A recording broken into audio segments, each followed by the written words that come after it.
Hello, everyone, and welcome to another episode of Home and Away, a podcast devoted to all things in and around the world of sporting Kansas City soccer. I am Drew Vanderplug, joined once again, as always, by my good friend Cody Welton. This week on the podcast, a eclectic, euphoric release of literal months of pent-up energy was finally able to be expelled at Children's Mercy Park on Saturday night as Dejan Joveljic slotted home 2 goals in the second half of what had otherwise been a pretty cagey derby match with Pink Dog Food SC. Meaning the good guys came away with a much-needed 2-0 victory, and Kerry Zavagnin got an undefeated start to his time on the SKC sideline as an interim head coach. It was a match that did feel different in the stadium, both in atmosphere as well as tactics on the field. While the changes were far from wholesale, Kerry did put his imprint on the match and the team in this game, and by and large the decisions he made seemed to work effectively and address areas of need that we've highlighted a bit recently. There were a number of standout performances, especially the 2 designated players that were brought in here to help create goals, and we got to see them make good on that promise, additionally getting into some combination areas centrally with each other and giving all of us some sense of optimism about the potential of their partnership that was candidly hard to see prior to this match.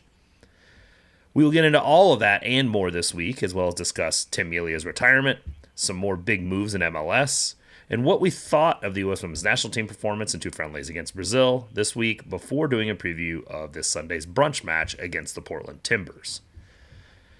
Cody, I assume most of your glow this evening is due to the news of Mohamed Salah and Virgil van Dijk's reported contract extensions with Liverpool for another couple years, but some of it must also be due to the residual effect of going to Children's Mercy Park and enjoying a soccer game again. We'll have to be careful not to get too excited over one result, as even Kerry alluded to in this post-game press conference. But given how long it's been since this fan base has gotten to celebrate like this, I think everyone will understand if we spend the majority of the time this week talking about the good things that happened in this match and the potential we were finally able to see with this partnership in the attack that finally started to blossom in the last 30 minutes of this game. So as you take a look at this match as a whole, and obviously how it ended, what is your biggest takeaway from this first game of this new era at Sporting Kansas City? I think that the biggest takeaway for me is that everything that really kind of had to happen, especially in a macro sense for the team, like happened. It was I think a really it sounds like hyperbole, but I think it was kind of a magical evening, honestly.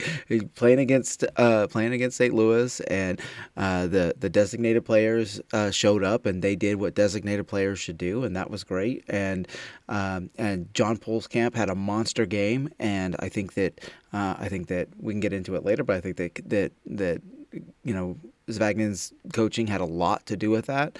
I think that there was a lot more direct play, which is something that you and I have been sort of asking for and expecting. I think that the sort of defensive shift that Nemanja Radia put in when he came on, I mean, was fantastic, and that slide tackle that he made was.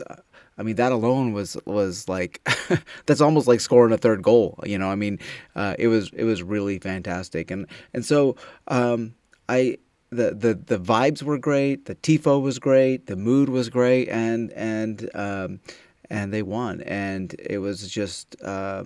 It's hard for me to find anything to even minor things to quibble about that game, because everything that just the team responded, I think, in every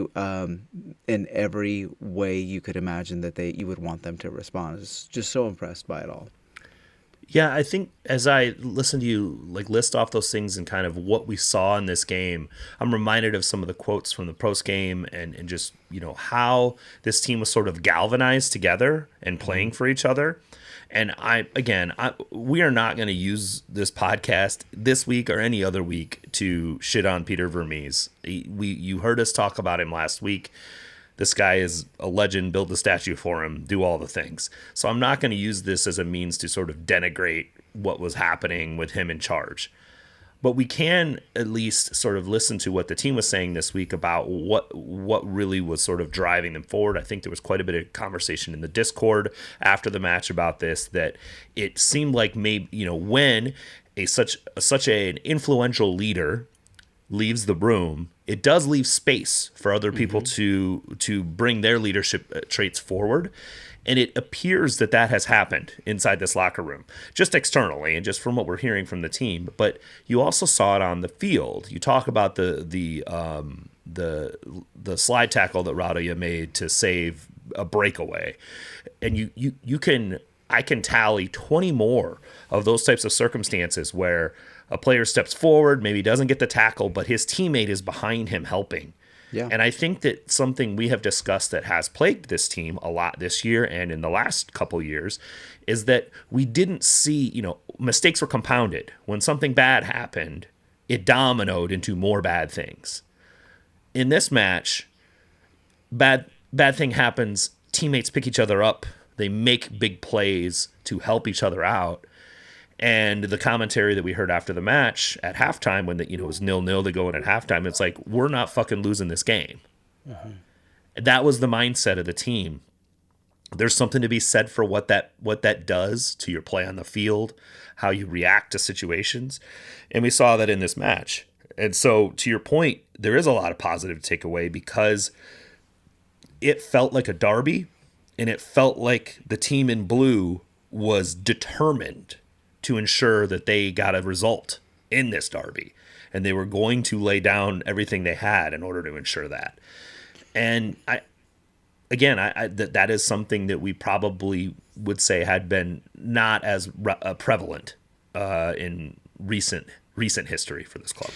Yeah, I think that the players had agency, right? They had the ability and the license to put their stamp on the game, to do what I think that they thought needed to be done within the context of and within the parameters of their positions. And it felt like that they were playing with a little bit of more of a freedom, and I think that evidenced itself and them maybe playing more for one another, because something that gets lost all the time is that in our discussions, our sort of Monday morning quarterback type discussions, is like, all of those guys are professionals. They are all competitors, and none of them like to lose, man.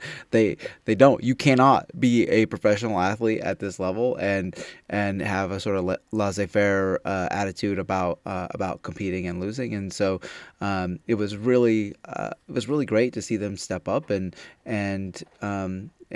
especially nice that it was against St. Louis.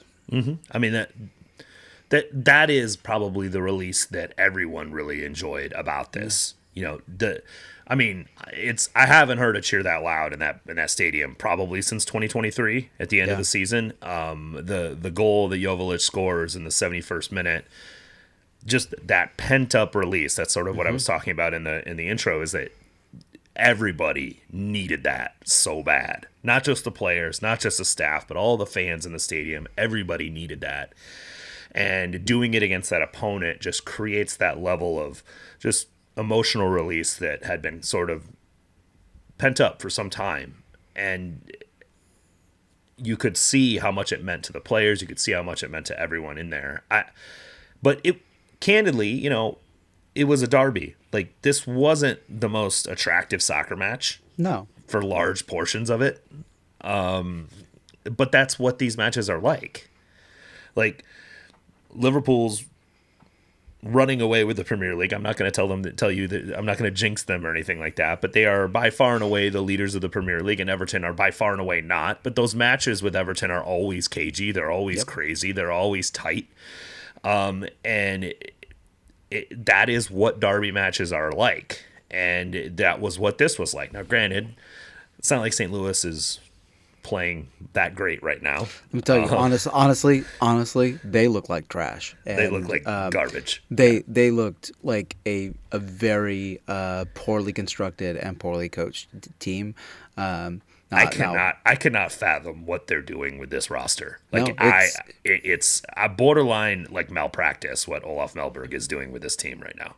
Yeah, it's crazy. I mean, I don't know. I'm glad. Yeah. Because it worked out for Sporting, but like, they have so many really good attackers on this team, and half of them don't touch the field, or they can't touch the field at the same time because of, Melberg's insistence on, playing 5 center backs all the time. Like, Anyway, that's a separate conversation. But the soccer was not five white center backs, right? five. Yeah, exactly. That's not the case either, but we like as to many make fun. as many European white guys as you can find. I think that so like to that point, the soccer was at times not very good, which is okay because like that is what these matches are. But what you need is to stay engaged all of the time because you never know when that chance is going to come clear. And that was the thing that I was really impressed by with Sporting. They never really like we've seen instances in the past where they sort of lose their concentration. Yeah, that never happened. No, they looked dialed in, especially defensively. They looked super dialed in. Super dialed in and rarely got into their low block. Really stayed in their mid block, kept their back line high, did not really allow St. Louis much time with the ball in their defensive third, and did it through a lot. It played a little bit narrower than I'm used to seing them play. Yeah. Right? I think a lot narrower. Yeah, absolutely. Yeah, but defensively too. Their defensive shape was really narrow. Yep. And really just were extremely active on doing what teams do to them, which is as soon as the ball enters the midfield, closing it off. Yep. Yeah. And it helps when you have Jake Davis in there along with Manu Garcia, who we know is a good presser, but Jacob Bartlett as well. They had the midfielders that with the activity level necessary to pull that off, which helped. But it was just a different performance than I've seen this team have in quite a while. And they maintained that shape. The other thing that I really like, and we'll get to this when we talk about Kerry and what he did and what we liked, they did this the whole game. Even when they were up 1-0. Even when they were up 2-0. Yeah. They did not change their setup. They did not change their philosophy. They maintained their mid block. They pressed really heavily when the ball would go into the middle. And they just kept the same game plan that was working, and they maintained it. They didn't revert to some sort of back three and absorb pressure or any of that kind of stuff. They did the things that were really successful for them to that point, and continued to execute on them at a high level. And it's just nice to see. It's nice to see your team play good soccer. They never downshifted into like a possession for possession's sake, right?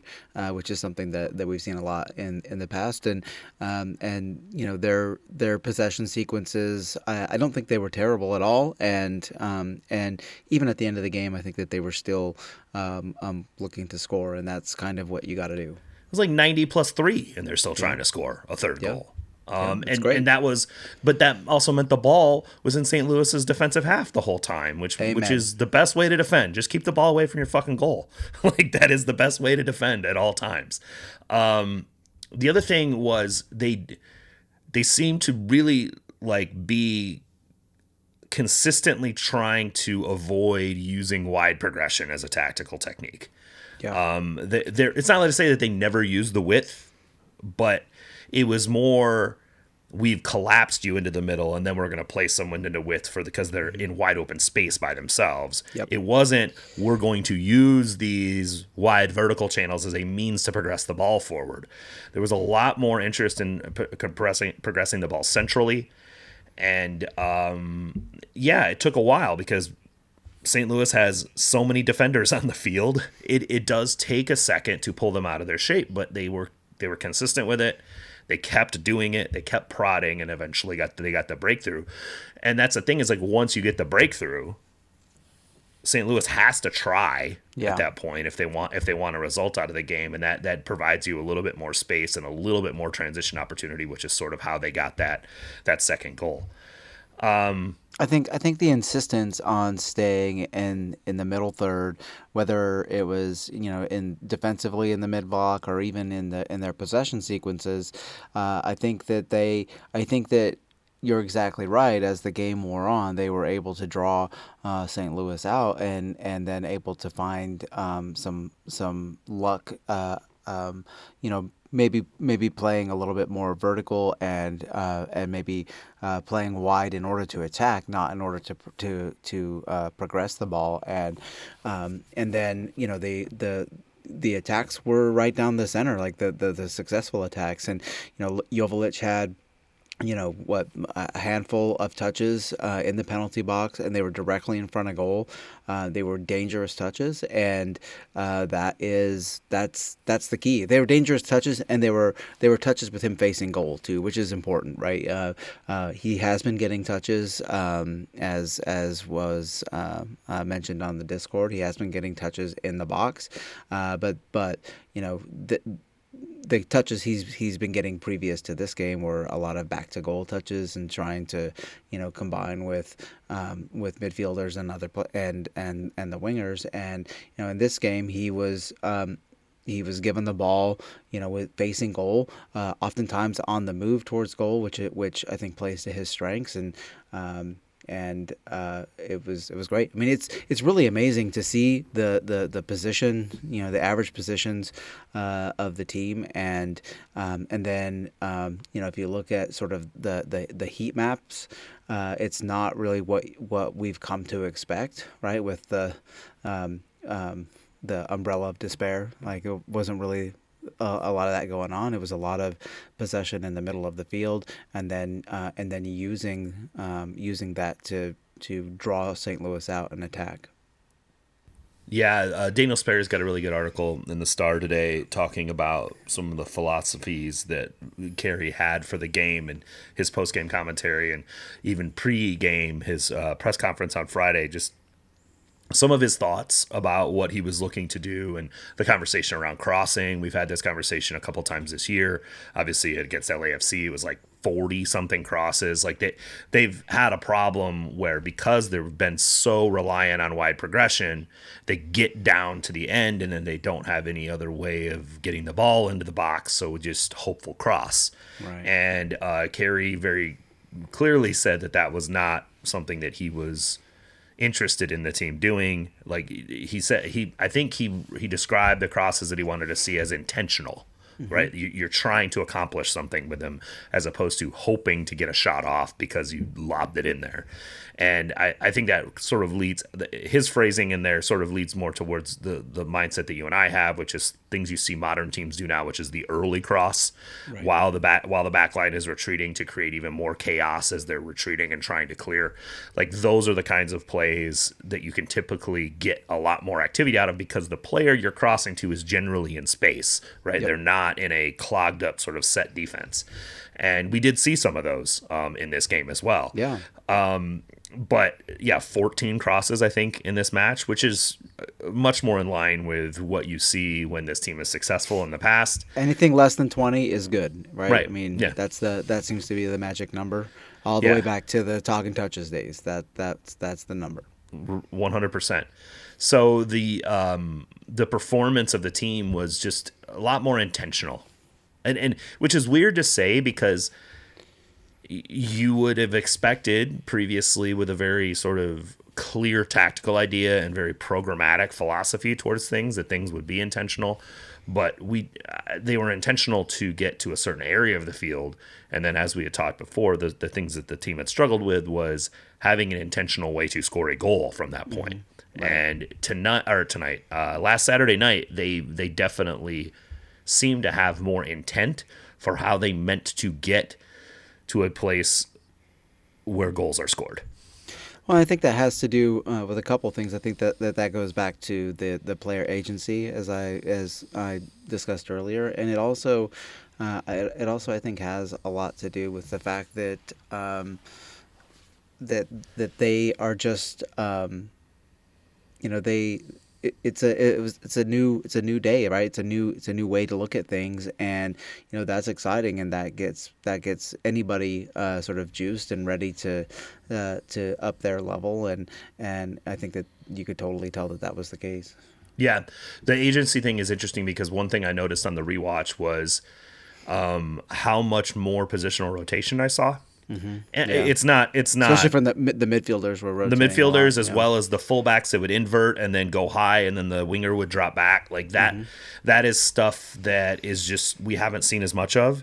And when we have seen it, it's been very programmatic. It's been a programmed overlap or something like that. It hasn't been like a need, like this person pushed into this area, so I rotate behind into his space, which is a really important part of positional play.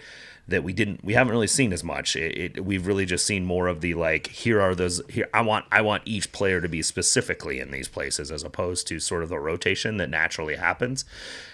We're a long ways from Nancy ball, but it was a step in the right direction as far as the fluidity and players having that agency, to your point, to be able to make runs and their teammates recognizing them and rotating behind and taking over whatever responsibilities they would have from the area they vacated. That is something that is really, really important in this type of structure and can create problems for opponents if they're not expecting runs like that. And I do think that was an issue that the team had in the past, was that the runs were too predictable because everything was so programmatic. Mm-hmm. When things become a little bit more dynamic in choice and selection and which runs are coming from where and the rotations that happen as a result of it, it becomes a lot harder to defend. Absolutely. And we saw that as the game wore on, St. Louis started losing track of who they were supposed to be pressing and who they were supposed to be marking, and that is literally how the first goal is scored. Yeah. And it was a 21 touch pass sequence where the ball moved around a bunch. But the difference was there was movement forward and backward by the players as well. What we've historically seen from those types of pass sequences is it's a whole lot of rotating the ball around, but not necessarily vertical movement of players off the ball while that ball movement is happening. And if you watch that sequence, you can see how many different players move forward and backward and forward and backward. And eventually Joveljic pushes the back line high enough that Manu can just drop into this pocket behind him. And you can see Manu sort of like point to where he wants the ball. And Radia puts it exactly there. Mm-hmm. Right? And this is not like... I said this in the Discord. Jake Davis probably doesn't hit this pass, mainly not because I don't think Jake is incapable of hitting this pass. He's 100% capable of it. His playing style is not to retreat back and hit a line splitter. Like, that's just not his mindset. Radia, being a 6, his thought is, I'm going to come back here so I can get a better look at the field. I see Manu here. I can hit this ball to this spot. And he does his patented little touch on the turn, flicks it to Joveljic, and Joveljic does what DP strikers do. And it was just so nice to see, because this is the goal we've been waiting for all year. Yeah. More than all year. A long time. Certainly, but yeah, we've been waiting for it for a while, but certainly since we signed these two players, we've been waiting to see this Garcia to Joveljic connection. And then on the second goal, Garcia starts the whole thing with his counter pressure. Yep. Gets the turnover, and then is the trailing runner. And if there's anything Eric Tommy knows, it's about the fourth runner into the box, and he finds him, right? And I mean, it's that's another one of those things that went right? Like Eric Tommy didn't blast that shot, right? Which when the ball came to him, I think, to be fair, Manu Garcia had his hand up for about 10 yards. Well, like, bro, that doesn't necessarily mean anything. but Tommy made a good pass, and actually drew the fullback up to him before releasing it. He did it very well. It was actually a really good pass in the box, right? He just slowed it down, and they were playing in the box. Like, they were passing, like there were multiple players in the box, and they were passing to one another in the box. That is just something that it's been a while since we've seen something. And I think Manu Garcia a little hard done by here that he doesn't get this goal. It's an absolutely insane save by Lund to get a hand to this, but Joveljic is right there to slam it home. And then Joveljic spent the next 10 minutes or whatever, 5 minutes just absolutely doing anything he possibly could to get a hat trick, which I love too, right? Like, you get that, you get that like nose for goal, and you see that striker instinct. He's like, I am going to get this. He almost gets one. Big save by Lunt on that sort of curled shot that he hits, and then the 1-2 was shallowy, and he's got two center backs on him, and he tries to sort of back heel. I mean, there was a lot of fun stuff that happened at the end of this game, which is not normally how we see this team close out games. Yep, even when they're ahead. 100%.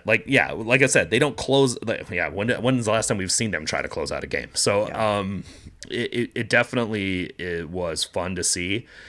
And then all the stuff at the end, Jansen Miller shushing the St. Louis fans. Oh my gosh, that guy.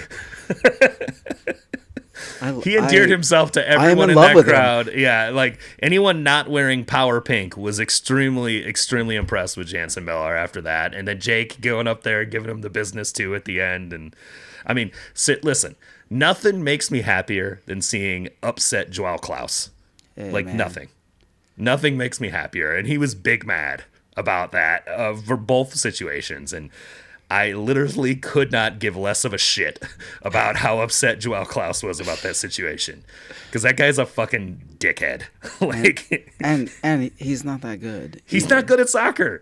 He's a. I think I said this in the Discord. He's a shit player that lives on vibes. Like he tried the whole Willie Agata play the man not the ball routine, and he just hit Joaquin Fernandez straight in the chest. It was an easy foul call, and he still tried to play it off.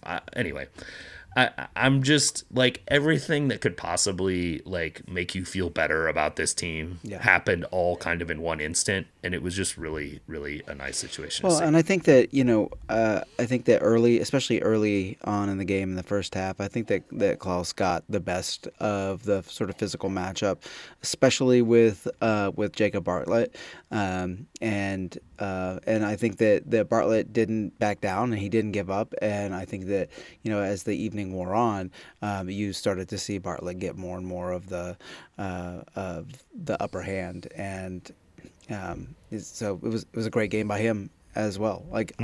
Seriously, everybody upped their game and everybody did really great. I mean, Jake Davis was great in the midfield. Yeah, there was a difference between maybe that we'll talk about that now. So Jake versus Radia, they're different players, wholly different players, right? But I think it's important. We're going to talk in a little bit about how the change that Kerry made and why, and first there are a lot of reasons why it happened, but Jake started in central midfield. We weren't sure that was going to happen, honestly, when the game started. Kyrie was on the injury report again as questionable. Seems like a good reason why he was questionable after rewatching this game. But we got the midfield we wanted, which was Manu, Jake, and Bartlett. And Jake is an extremely active player, man. Yeah. And but he presses the back line a lot more, right? He's a much more vertical runner from that position. He is aggressively running off the ball, which is a desperate need that this team has had from that position for a while. Joe Lowry sort of highlighted it in his analysis of the game. He pulled up a really nice shot attempt that they got towards the end of the first half, where Jake's off the ball run behind Shoppy's possession is sort of what created it.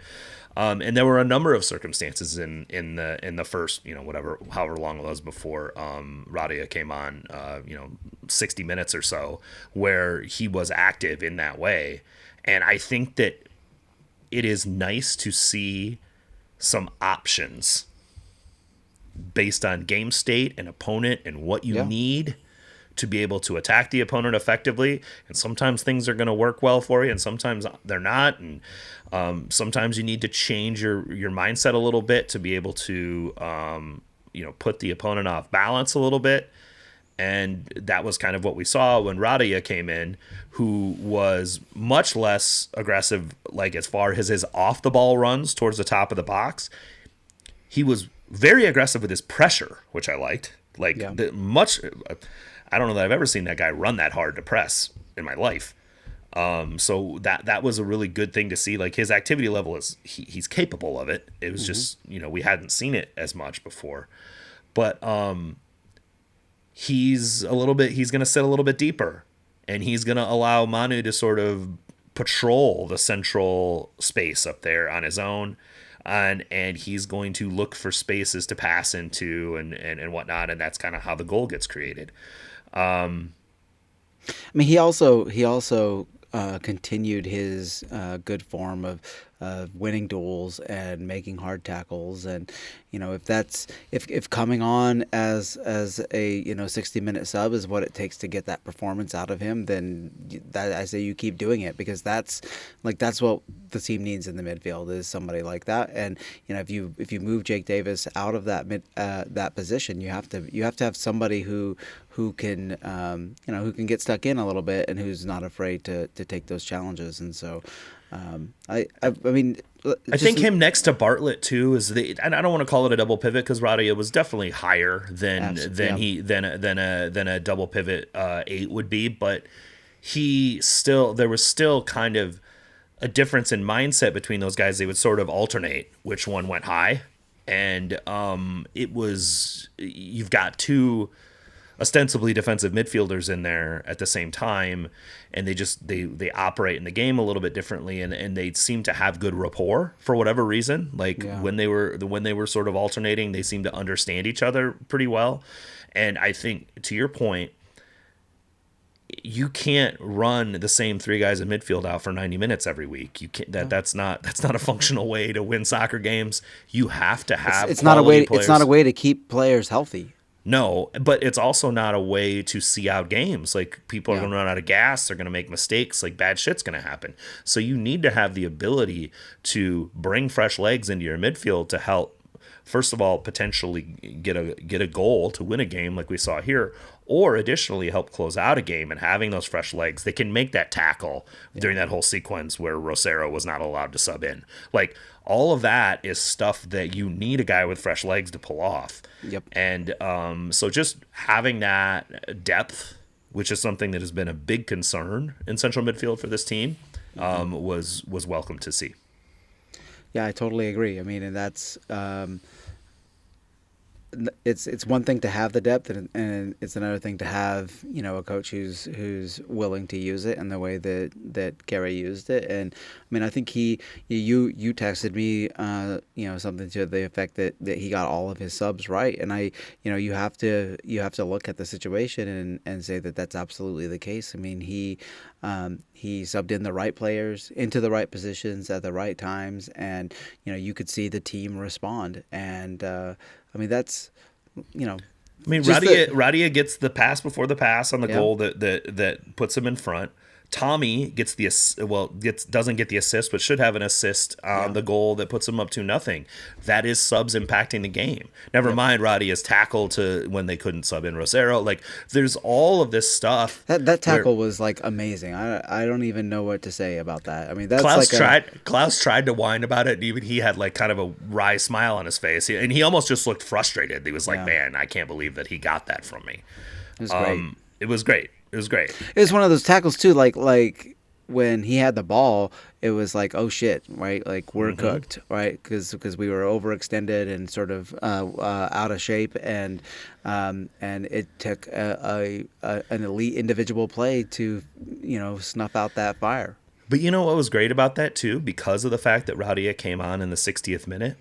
Even if he takes too much of Klaus there and it's a yellow card, whatever. That's play okay. stops. Yeah, absolutely. Play stops. He takes his yellow. We move on because he's not sitting on a yellow because he's played 60 minutes already, right? Which is we're gonna be missing Jake Davis soon at the rate he's getting yellow cards. But that's the thing. It's like he comes on in the 60th minute. He can take a yellow there if he has to, and I think Radia knows that when he goes for this tackle. He's like, I'm gonna try to get the ball.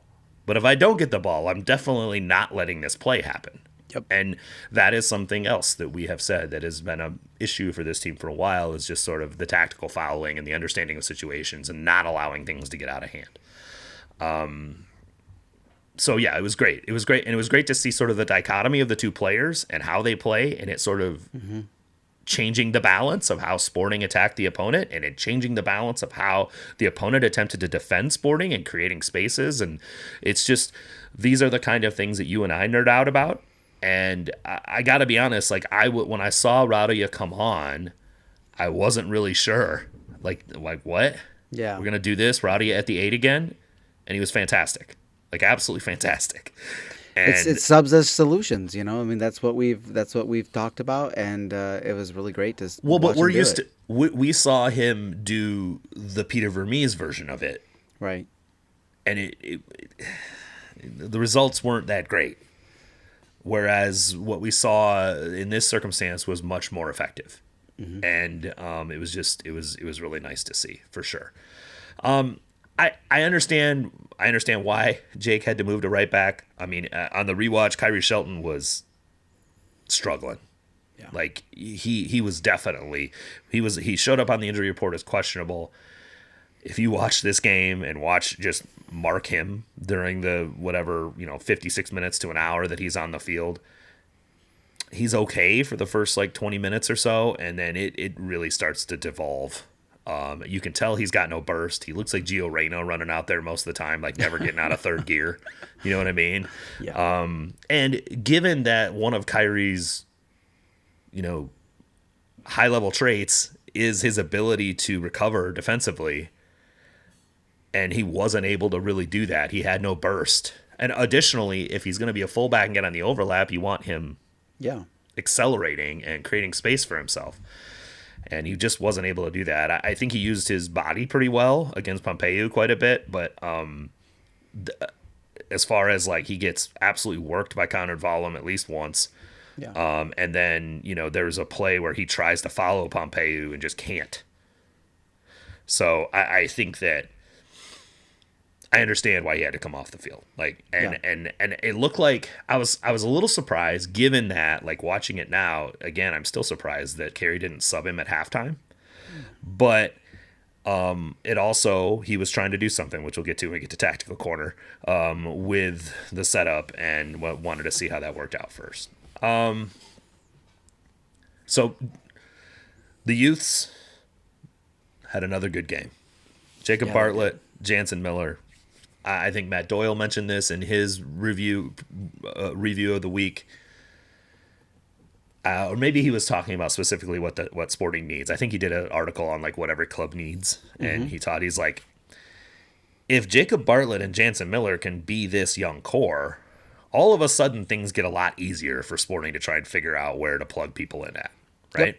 Yeah. And I will say this, like my assessment of both of those players is they're extremely active players. You can tell that they're young because they've got a lot of energy, they've got a lot of interest, but they're also both players who aggressively back press to eliminate transition.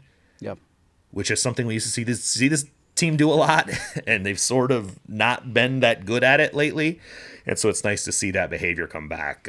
What was your read on kind of how both of those guys played? I mean, I think they both played really well, and I think that having two young guys out there who came through the academy system, and you can even add Jake Davis into that. I mean, that's we talked a lot last week about how Peter Vermes built the core of his sort of dynasty teams or whatever through the draft and through developing players like Beasler and Espinosa and Chance Myers and like this is how that kind of thing starts, right? You have to you have young players who fit into the system, who bring the physical requirements, but also the vibes that are necessary, the aggression, the willingness to get in and fight, especially in a game against St. Louis, and when you add into that, the just kind of willingness to be the villain that Jansen Miller said. That, I mean, you just got to love that, man. Well, honestly. especially since he's from St. Louis. Like, it's the best thing that was ever. even Like, better. He's from St. Louis. The other thing that was interesting, someone mentioned this in the Discord. I don't know if you clocked this, but Jansen Miller was taken with the exact same pick in the draft as Matt Beasler. No, I did not. I had no idea. That's pretty amazing. Yeah, and I mean, not from the same college, but both from colleges in Indiana. Yeah. Well, and look, man, I hate to keep saying this, but that's another thing that we've asked for. I know that me personally is like stop looking out of the country for center back talent, right? Domestic center backs can work in MLS, and all the best teams in the league generally have at least one. You have to have them, right? Because they're affordable and they get it, right? Seattle's got Jackson Reagan. Yep. LAFC's got Aaron Long. Nashville's got Walker Zimmerman. You got Tim Parker or Tim Ream in Charlotte. Yeah. Did Tim Parker get a job somewhere? I'm sure he did. Yeah, Red Bulls, maybe? Is he back at Red Bulls? Yeah, he's back at Red Bulls. But there's like every like good team has at least one. domestic center back playing. I mean, not every, but a lot of good teams have domestic center backs, at least one of them. It's a smart allocation of money, and there are enough talented center backs in the United States to make that work. Mm-hmm. I agree with that. I also think that domestic center backs are often underrated in their capability. Totally we agree. We talked last week about Matt Beasler. We'll talk about him here in a minute as well. But there are, I think a lot of people don't necessarily recognize the quality of domestic center backs, which for MLS teams is a benefit because it means they don't cost $2.5 million a year. Yep. When if they were in the championship or the Premier League, that's what they'd be making. Right. So, like, it is a valuable sort of way to get quality out of that position. You know, you have Henry Kessler playing for St. Louis in this game, who was very good, honestly, in this game. There are a number of these, and Kessler was one that was a player who was drafted by New England, I think, with the draft pick that Sporting traded away. Like, there's there's a lot of these circumstances. Again, I mentioned Jackson Reagan for Seattle was a draft pick. Like a lot of these players, that is what the value you can find is domestic center back. Yeah, and that's so. It might just be that center backs generally tend to mature in their game later, and it might just be that college soccer just might be a good place to stash and develop players like that. Maybe so. I don't think Ian James is going to need to go to college, but no. I think he is obviously a unicorn talent that right. you don't see regularly. But as far as getting like useful play out of some of these guys, it's still, I think, one of the areas where you can find that in this league, and it's just nice. I mean, I gotta be honest, man. He has probably, like, out of all of our center backs, had the best performances this year. I would say in the last 2 or 3 years, probably. I mean, I don't even know. I'd have to. You may be right. I'd have to. I gotta go look at all that to be able to make that statement. But certainly this season, he's probably been the best performing center back on the team. Yeah, totally agree. And I that may or may not be saying much based on the other center backs on this team, but I do believe that he and Joaquin is the best center back pairing that we have. And it was nice to see that, although it seems like Joaquin still has some fitness issues, which again we got to get some health on the back line. But it's really nice. Like, center back has been a problem for this club, like we said, since Matt Beasler left. And it's nice to see something positive at that position for this team. Absolutely. And to possibly solve your center back issue and your defensive midfielder issue, at the same time, both with young domestic talent. I mean, that's the dream, man. That's the dream. It's pretty great. Yeah, for sure. Okay. Logan Ndenbe probably had his best game in the shirt in a long, long time. Probably since he tore his ACL. Yeah. What is it about St. Louis that gets this guy riled up? I don't know. Maybe he doesn't like the power pink. I don't know. I mean, Akil Watts is going to have nightmares about this game, dude. Yeah. He, dominated him in this game. Never mind, the one good shot that Akil Watts had, he didn't even know the cross was coming. Like, hit him, in the knee and went nowhere. That was, the one really dangerous scoring opportunity that St. Louis had, and it was, it went off his knee. But, I mean... And Ndenbe had that dude in a headlock the whole game, and then was also still very effective, overlapping, getting into the attack, being, I don't know what it is about St. Louis, man, but Logan is Belgian. He's, he comes from the Europe where derbies mean something. They're very important, and whatever reason it was, he was super dialed in, the most dialed in I've seen him. I think some people have mentioned to me, he just got back from his knee injury at the end of last year. It does take some time. I think maybe you've even mentioned this, maybe we need to, be a little patient, and he'll work into his performances this year. And maybe that's the case, but by far his best performance in a long, long time. And it was very heartwarming to see, and did not need to be subbed, and he shouldn't have been. He was playing too well. You didn't need to bring anyone on for him. All right. we have to talk about some things that weren't perfect. I'm very happy with the performance of Eric Tommy at right wing off the bench the last couple games. Mm-hmm. I like what I've seen out of him has been very good, and I think having an active player like Eric Tommy going against a tired team is something that can be used to your advantage, can be a solution for trying to create goals and trying to put your opponent under pressure. But also, it was pretty stark the difference in effectiveness between he and Shabi Suleimanov in both of these games. I don't know. I think it's too early to say, good, bad, or indifferent, but I'm a little concerned about Shapi's effectiveness so far. So I think it really depends on what sort of system and game model uh, Kerry ends up going with, right?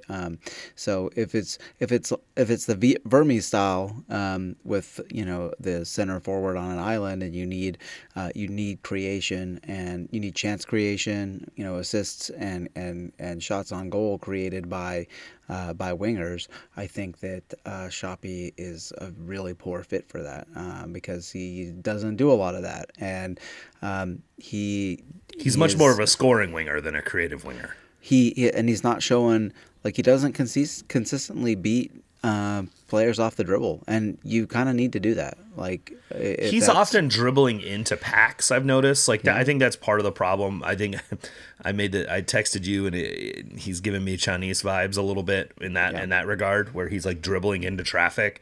But I think part of that is because he's normally getting on the ball against a set defense, and so I'm interested to see if there are ways to get him into a place where he's 1v1 with a fullback. I think he'd be more effective in that circumstance, but I think the way that Sporting has gone about their progression hasn't, it's not like Shallowy's skidding guys off the dribble from the other side either. Right.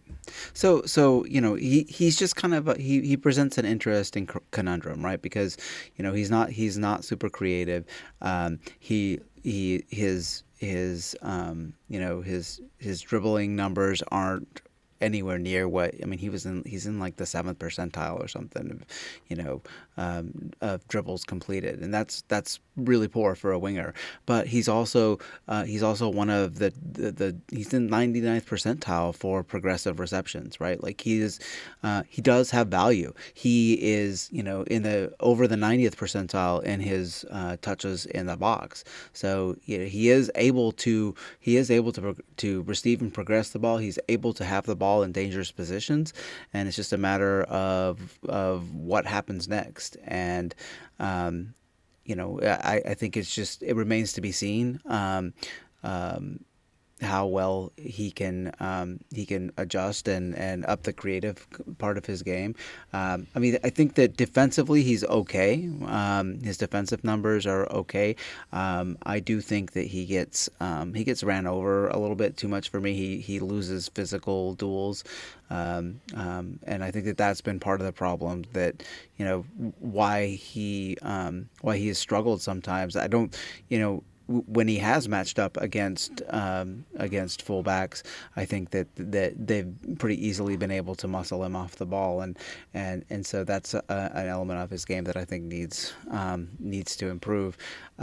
It's really difficult though, because he's not like a young player, right? He's like 25, and he to this point, I don't know. I just don't get like Tam Winger vibes from him, but the season's still young, and Eric Tommy is not perfect either, right? So Eric Tommy Eric Tommy's not really a right winger either. So. That's it, right? And Eric Tommy is much less likely to pass when in similar positions.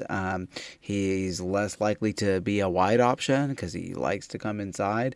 He's much more likely to shoot, and he is the blackest of black holes when it comes to dribbling and losing possession. And so right now, like, I don't think either of those options are especially great. I kind of with a lot of people, I'm wondering what is the deal with Steven Afrifa, because I think I think that especially given, the sort of the tactical shift that we saw on Saturday, I think a Frifo would be a really interesting option at right back.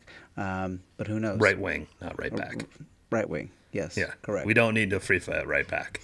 Hey, well, man. maybe we do, but I don't know. Brody was seen in practice today, so oh my gosh, dude, it can't honestly, like Jake Davis at right back is just not doing it for me. And no, he was not very good when he moved there in this game. I was gonna try to avoid that, but he got absolutely roasted by Hartel as soon as he moved back there. So yeah, he has not had the greatest year at right back. I mean, he's been fine. There have been some good performances and some bad ones, but it's not been consistently functional. Let me put it that way. Yeah. And I think Kyrie, even for all his physical limitations, was outside of getting roasted by Vollum just because he doesn't have the legs, was at least solid defensively in that position. Jake is he's a central midfielder playing right back. He is going to look to do central midfielder things for the most part.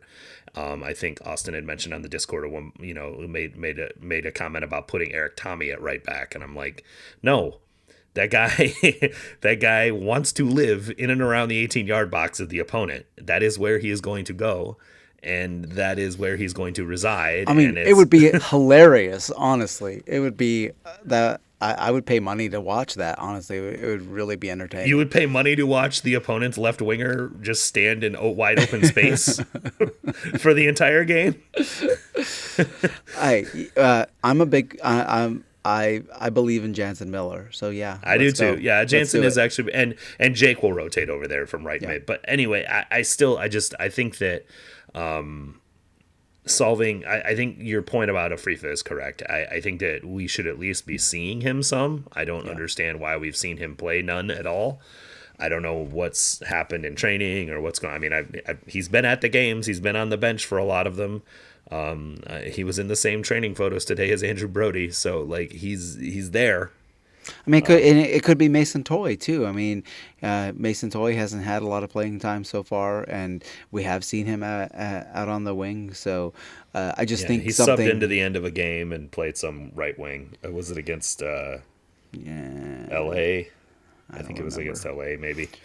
Anyway, I think and this is what I texted you, and I don't want to be like I told you so guy, but man, the whole deal with Shoppy from the get-go, the whole thing was just kind of fishy and weird, and it just felt like we were taking a problem off of I don't think he's a problem, but yeah, I mean, I'll be interested to see what his non-productive player, a salary, right? I mean, we were, so yeah. I mean, I did the Chinese vibes thing. He's way better at soccer than Marino's Chinese. Yes, he is, absolutely. So I was being hyperbolic by saying that, but I do think that we need a little more out of that position. Yeah. But yeah, if he's hitting the cap for the same amount of Shallowy and being about 70% as effective, then yeah, that's a problem for sure.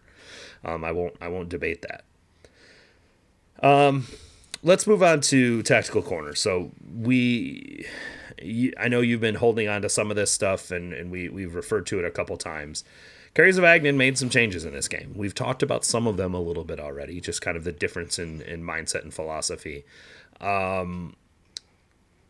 I think you had mentioned that I said to you that I think that he got all of his subs right, which I think is something I don't think I've said about this team in a long time. Yeah.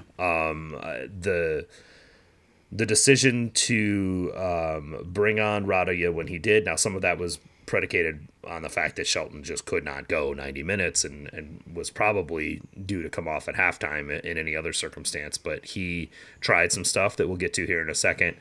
But I think, Kerry got a lot of stuff right by my estimation in this game. And a lot of these were things that we have been highlighting as areas of need.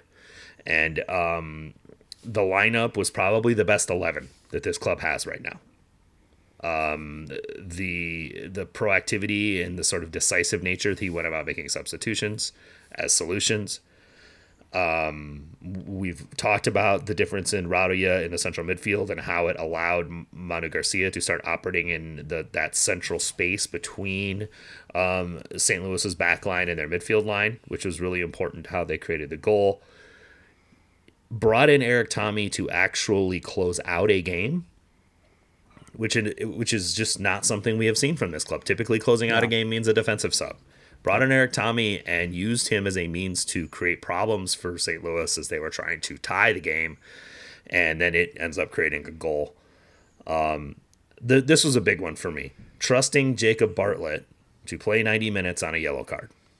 Higginbotham actually noted this when they brought in Radia. He thought it was for Bartlett. Yeah. Like that was why they were making that change. I think everyone did. They right? said, I swear they made the announcement that was what was happening. That was part of the confusion. I thought.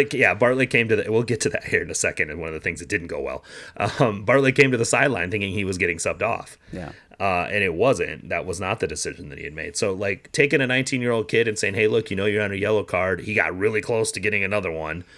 Taking a 19-year-old kid who's playing defensive midfield. Yeah. Like, he's not up on the wing just, farting around up there. On a yellow card and trusting him to see out the game, which is just not the level of faith that we've seen put in players lately. Yeah. And then I noted earlier, just not trying to defend in a low block. So like I know you have a lot of thoughts, and maybe I stole some of your thunder with some of those, but I know you have some thoughts on just how he went about managing this game and what you really liked about it. So other than the shape thing that we've sort of talked about is staying sort of narrow and maybe more in the middle of the field. I think that there seemed to be a concerted effort to get the ball to Manu with runners running ahead of him, right? Because that is where Manu thrives, right? If Manu can receive on the half turn and then have his pick of like 2 or 3 attackers ahead of him making runs, that is money for that guy. And I think that that is always where Manu is looking first, is to pass progressively towards the goal.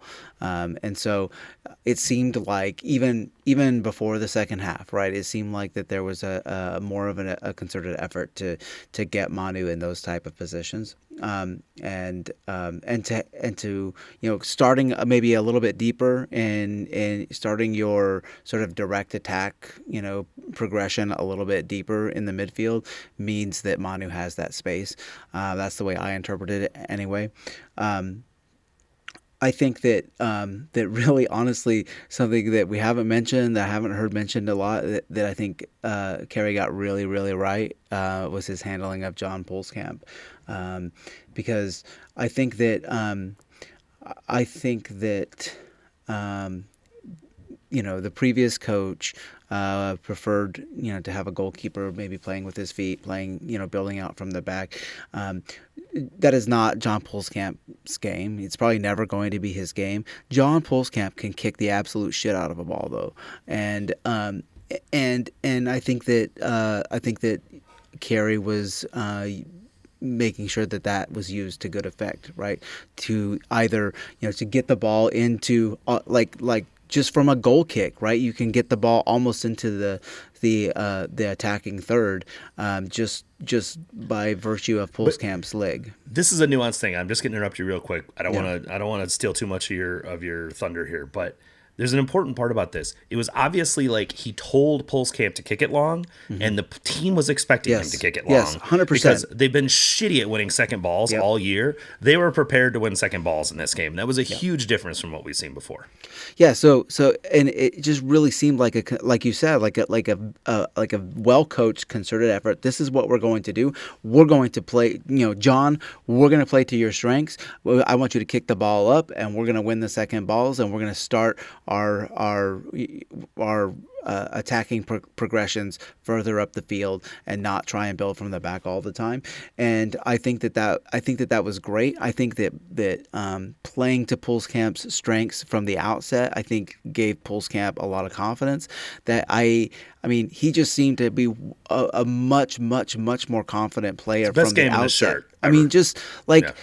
it was like to my eye, it was like night and day, right? It was like a different player, and he responded by having some really fantastic saves, and not just the saves are great, and I yeah, agree with him that they're great, and I think also his teammates helped him by narrowing windows that they could shoot into. hmm There was a variety of things that went well about this, but also like he commanded the area better he than I've did. ever seen him do. He came out and claimed crosses and corner kicks.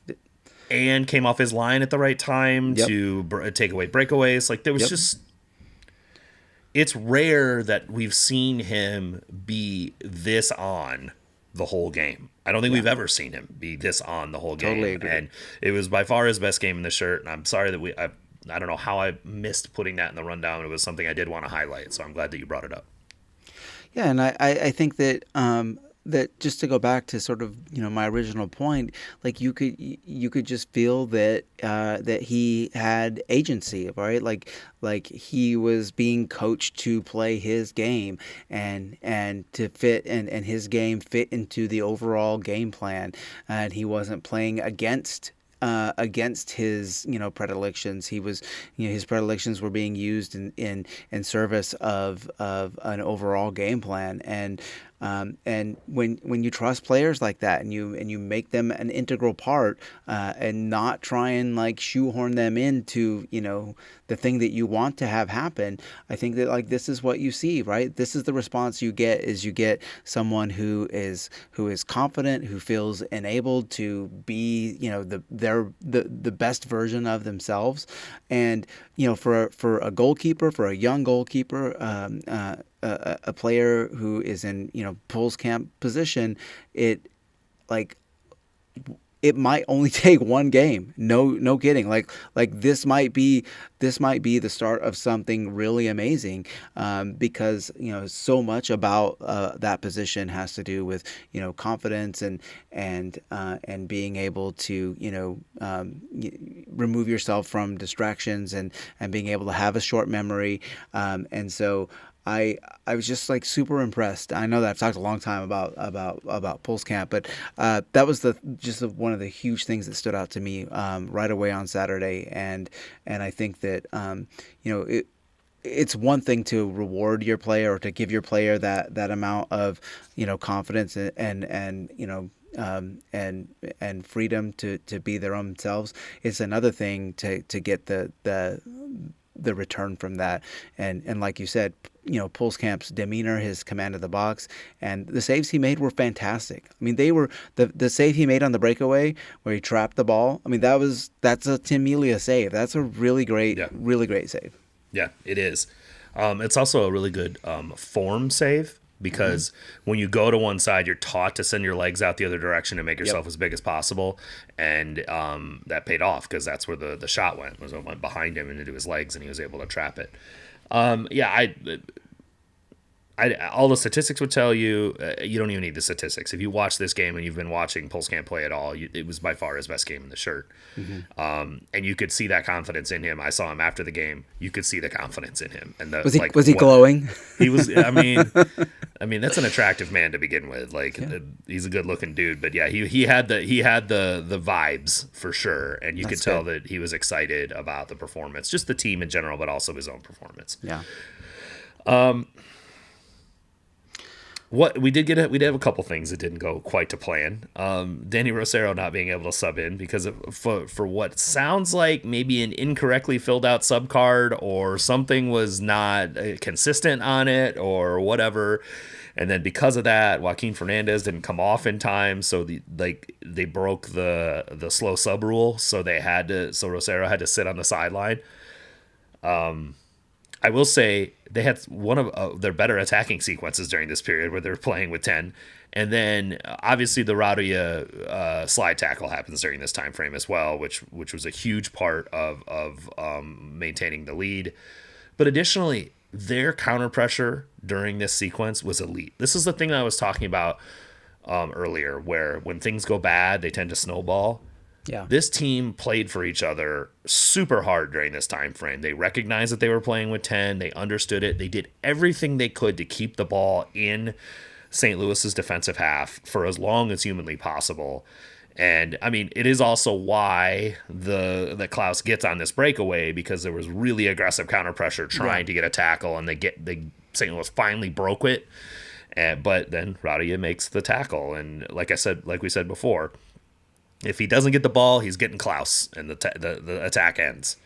So it was good stuff. The other thing is, and look, Kerry can't fix everything in a week. I understand that. They're still doing this back post. Oh my God, man. Oh my God. I don't even want to talk about it. Like, just when I saw it happen, I was just like, holy shit, are you serious with this still? So the back post corner kick floated. The floated back post corner kick is still a thing. I don't understand. I don't understand. Like, I just don't. It's like one of those crazy galaxy brain things. Like, it's never worked. It doesn't work for any club in the entire world. Watch, if you like. Come on. Okay. Have you ever seen that work, Drew? I'm not. I'm just. I didn't know it was going to get you this riled up.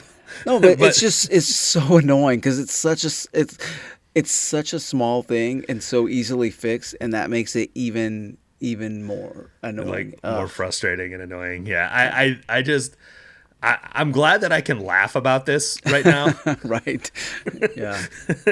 Like, seeing you get so grumpy about it, like, I can laugh about it. I have this pent up grumpiness that I need. Everything's been so positive and effusive tonight. I just had to, we gotta stay balanced, right? Yeah, this is a balanced absolutely. podcast. Absolutely. All right.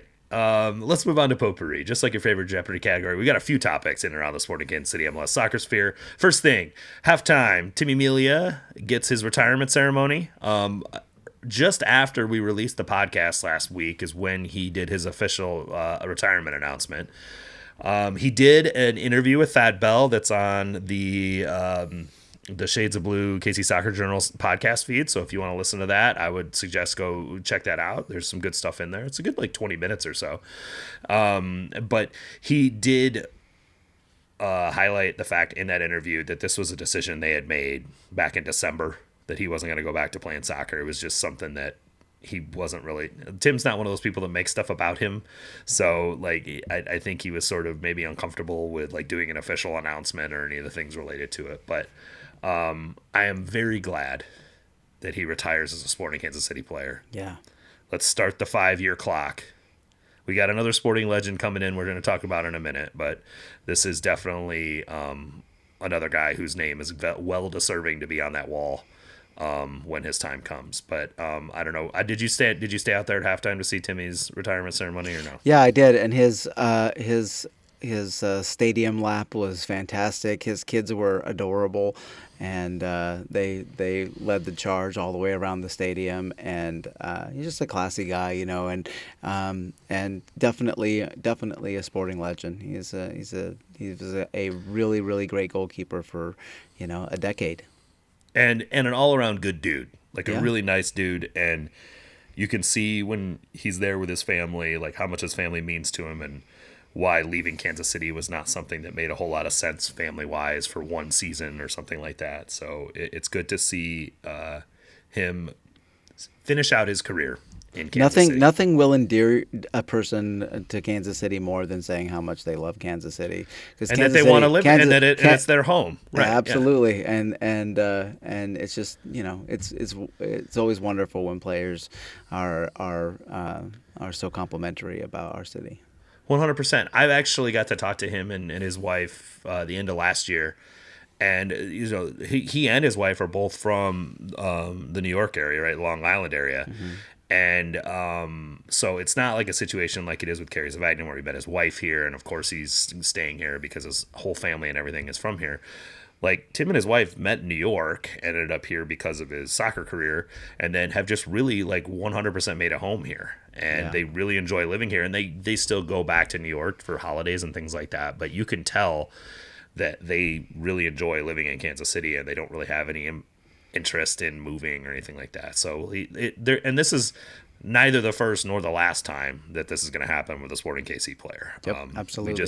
We're obviously very proud of the place that we live, but there's a reason why, and it's because people like being here. Yeah. 100%. All right, more news. This one I just thought was interesting. I don't know if you saw this today, but Daniel Gazdag got traded to the Columbus. Man, if I were a team, I wouldn't trade anybody to Columbus, honestly, because Especially if they play, if I'm a conference dude, like foe of theirs. Jesus. the chances of them like becoming all world and scoring Well, goals for fun is just too Gazdag's much. already pretty fucking good. I It's know, not, it's I not- know. and extremely reliable too. He's played Yep. like he's only missed like 3 games in the last 3 Yeah. years. He's gonna score a shit ton of goals for them, and it's wow. So like whatever. him and Rossi in that dual 10, Yep, that's gonna be insane. it's good stuff. I don't know what the hell Philadelphia's doing. I really don't. Are they I gonna don't give the think- keys to Kevin Sullivan? Like what is going on?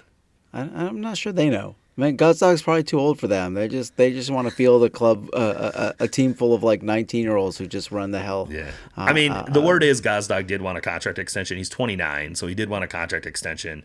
I'm sure that, Philly, as cheap as they are, Sugarman's like ultra cheap and he does everything to the academy. So it might be a thing where it's just like they didn't want to pay him. Yeah. And so they get it was a cash for kind of like Joveljic. We don't know what the amount was yet, but Columbus paid cash to trade for him. I mean, they got all that Cucho money, so they're fine. I don't think it's anywhere near what they got back for Cucho. So, it's an interesting one, but it makes Columbus. I mean, Columbus was already playing well with like nobody, Right. and they just add one of the best attacking midfielders in the Eastern Conference to their team. Nante is something else, man.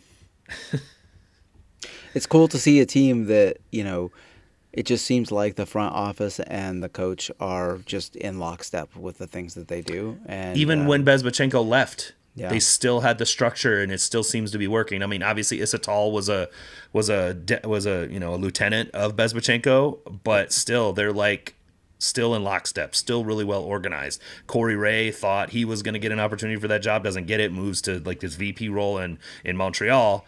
Corey Ray, by the way, if I'm Sporting Kansas City, I'm picking up the phone and calling Corey Ray and seeing how much he likes Montreal, because that doesn't feel like a place people would like to No. be. No, it doesn't. And that would be Not for the soccer anyway. that would be a CSO candidate that I would be very interested in.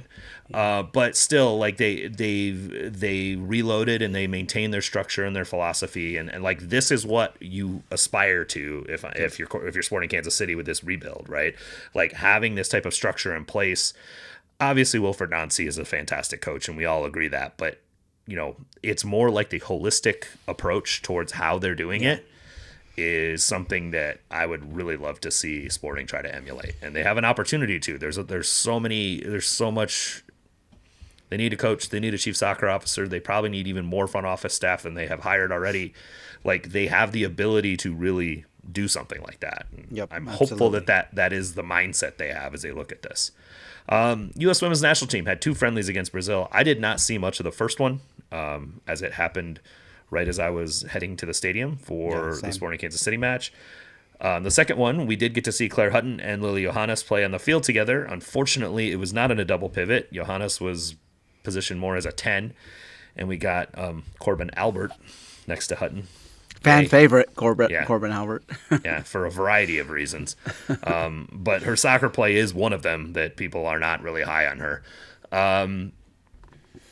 I thought Hutton was good at times and a little naive at times, and also put into a phone booth several times by her goalkeeper. So, I don't know what you thought about the game. Obviously, Michelle Cooper gets a start in this game as well, so it's good to see some current players out there on the field. But All I know about the game is what I saw on social media. I wasn't able to watch it, so okay. I'm really happy that Hutton got a chance to play. I'm really happy that Cooper got a chance to play, and I think overall, what the average age of that squad was like 22 or something It was ridiculous super like young. that. Yeah. And so I don't know.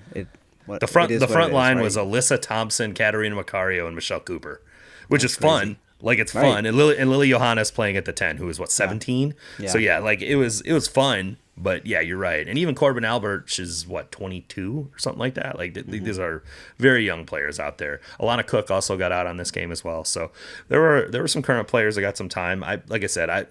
Hutton didn't have a perfect game by any means, but also some of that was more game state and just a situation she ended up having to emergency defend or emergency deal with, because the Brazil women are a relentless high pressing team, which sort of takes away their creativity. I'm not quite sure why they're doing that, but whatever. But it did create problems for the U.S. women's build-out shape, and sometimes I mean, Hutton's a player that like I don't worry about her at all, right? No, like, she had some great tackles in this game too, which is what we know she's elite at. So I think she's gonna be fine. She'll get her chances. I think she'll perform well. I mean, I just have like zero concerns about her performing at that level. It's just a matter. I think it'll be fine too. Yeah. I mean, at 19 years old and with the quality of the women's national team, like it's expecting her to be getting capped in every single game is probably unrealistic. Yep. But you're right. Like I mean there's plenty of future left for her, and I think it's going to include her and Lily Johannes playing quite a bit for this team. Just let me know when they're not playing a friendly, and I'm there. Yeah, for sure. Well, I don't know. I mean, there aren't going to be a whole lot of those circumstances in the next several months. I know.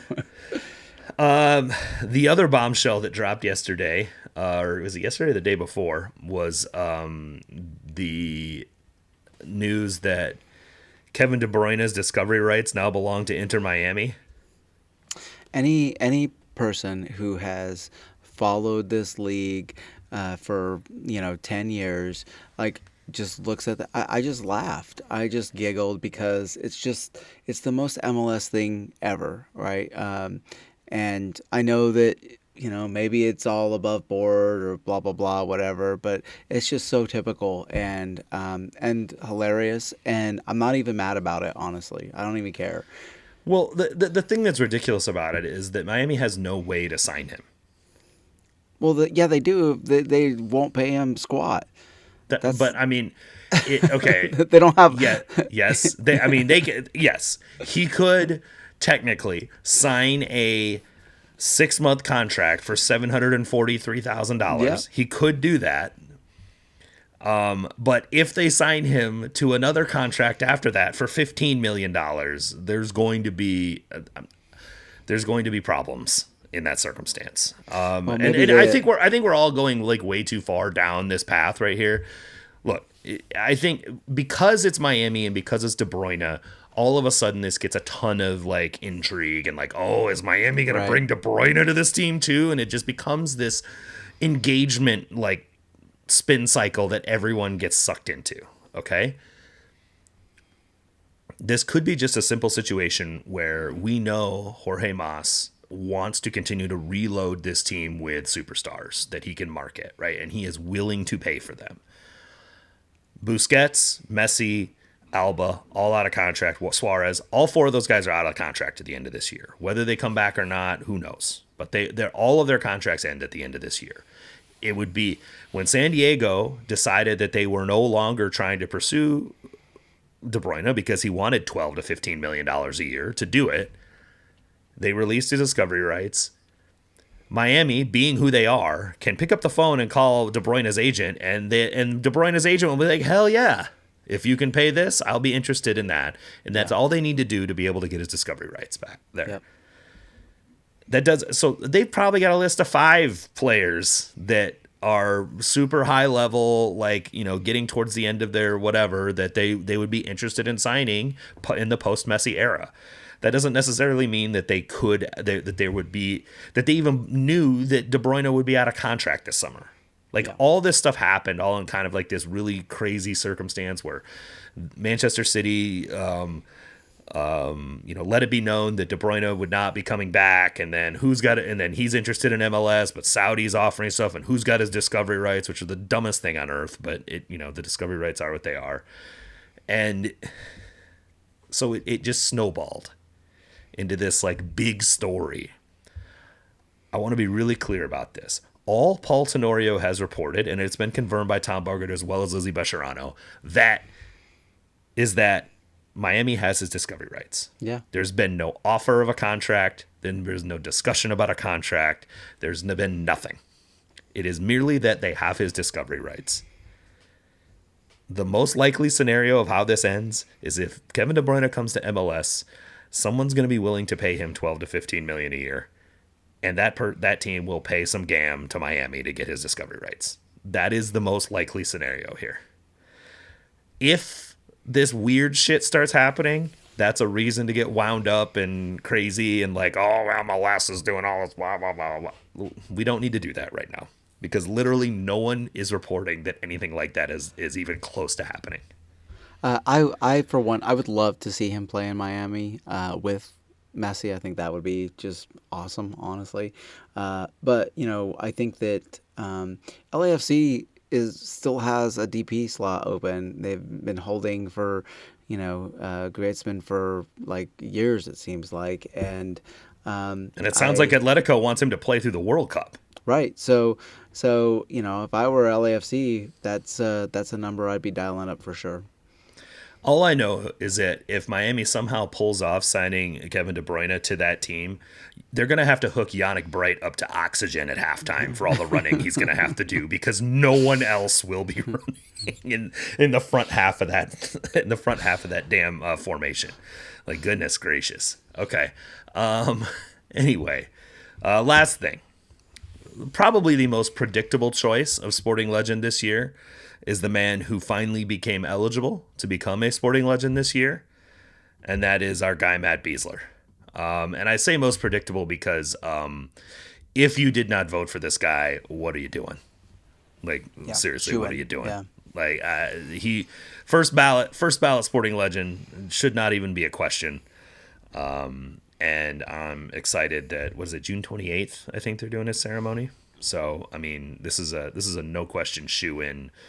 4-time trophy winner, captain of this club, and as we highlighted last week, probably very underrated in his quality and his level throughout his career. Like, that's a guy that if Chris Richards can play for Crystal Palace, so could Matt Besler. Absolutely. Right? Yep. And I think that, it's good to see him get his flowers. Obviously, a Kansas City kid that came back here after college and stayed here his whole career. Obviously, had that last season in Austin, but it's good to have him out there, and I'm excited to see the ceremony.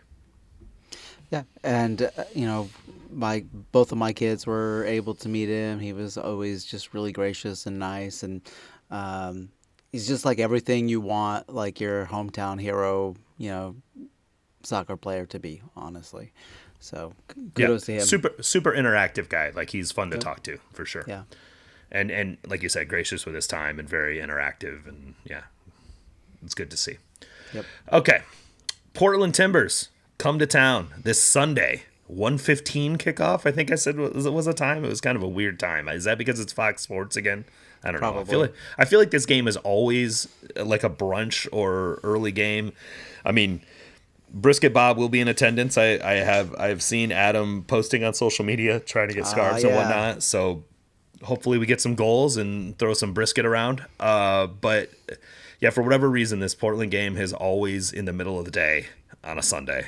At least it's not 4th of July weekend like it has been before.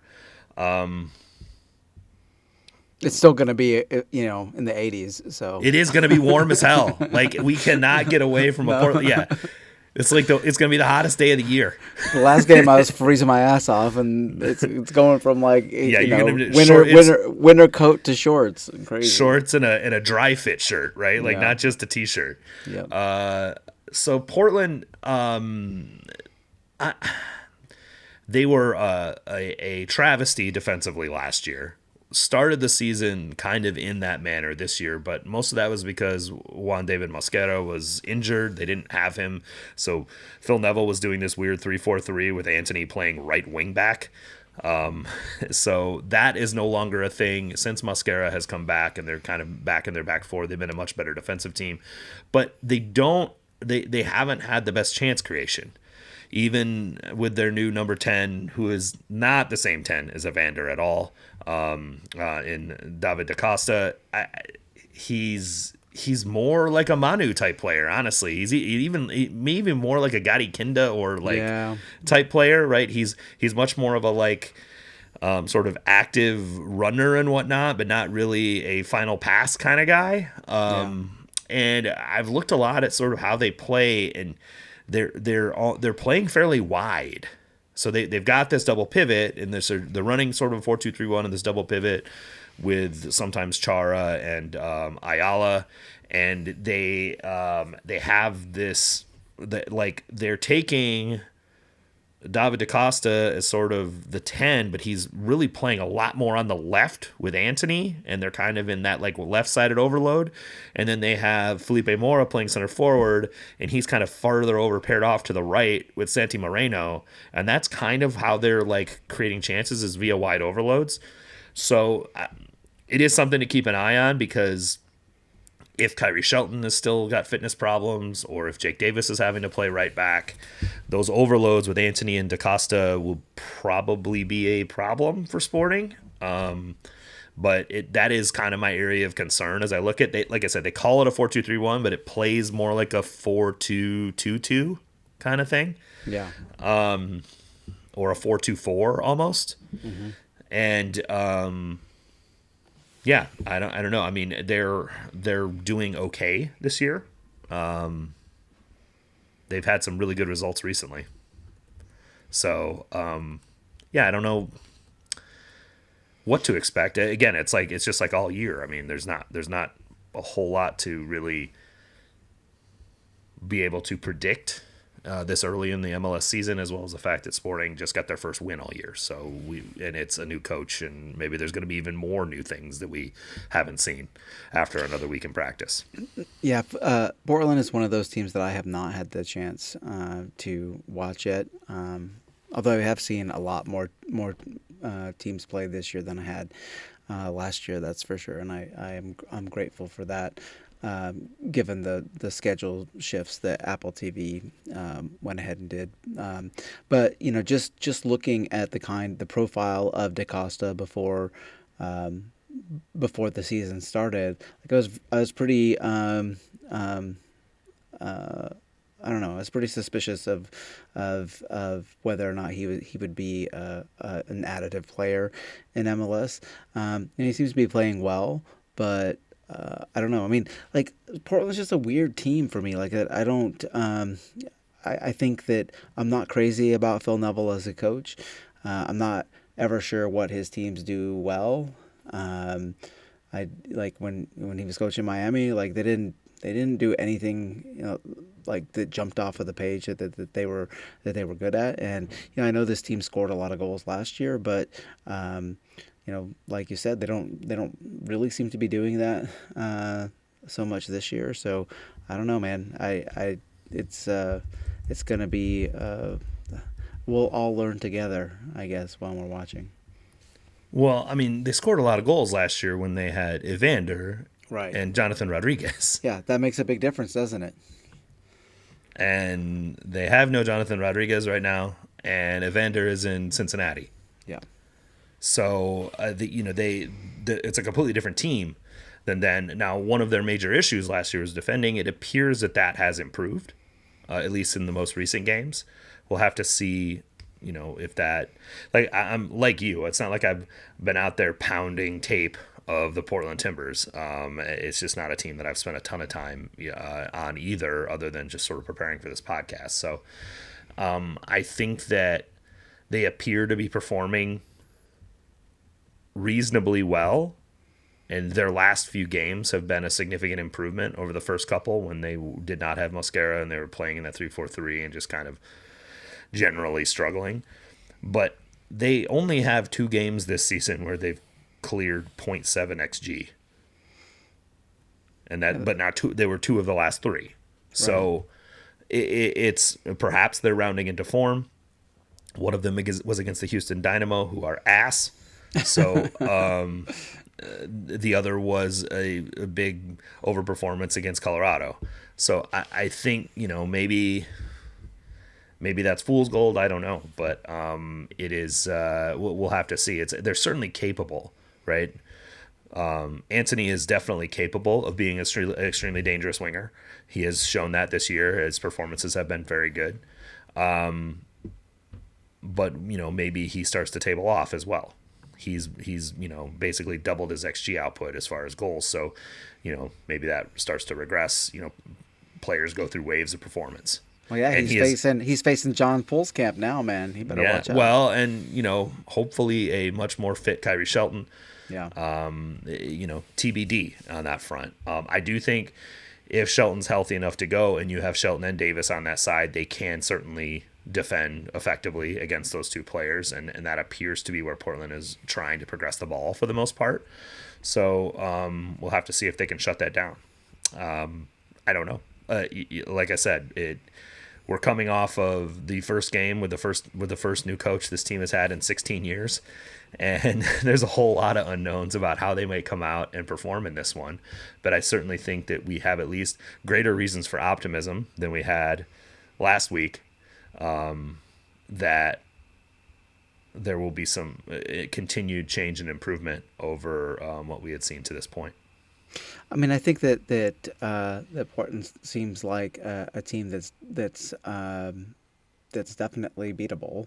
And maybe we wouldn't have said that a week ago, but I think given the performance last weekend, I think that that's squarely on the table. And it's just, I think that what I'm looking for is just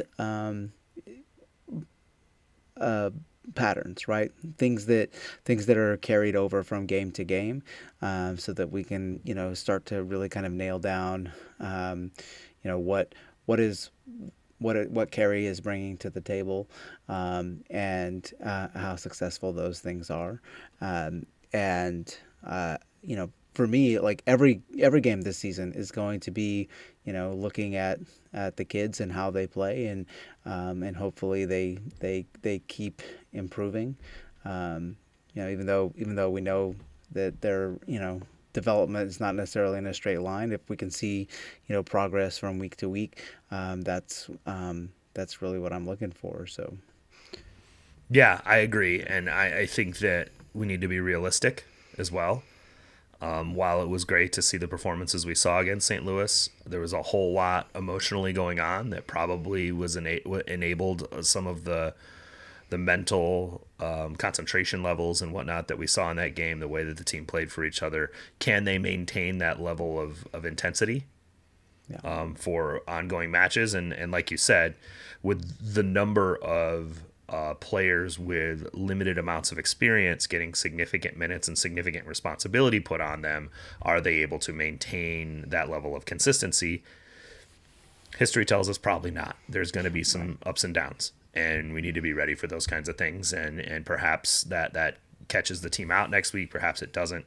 But I think that we can at least, have the feeling that there is a path towards growth, and that is probably the biggest takeaway I have from Saturday night, is I see a path towards growth and potential success.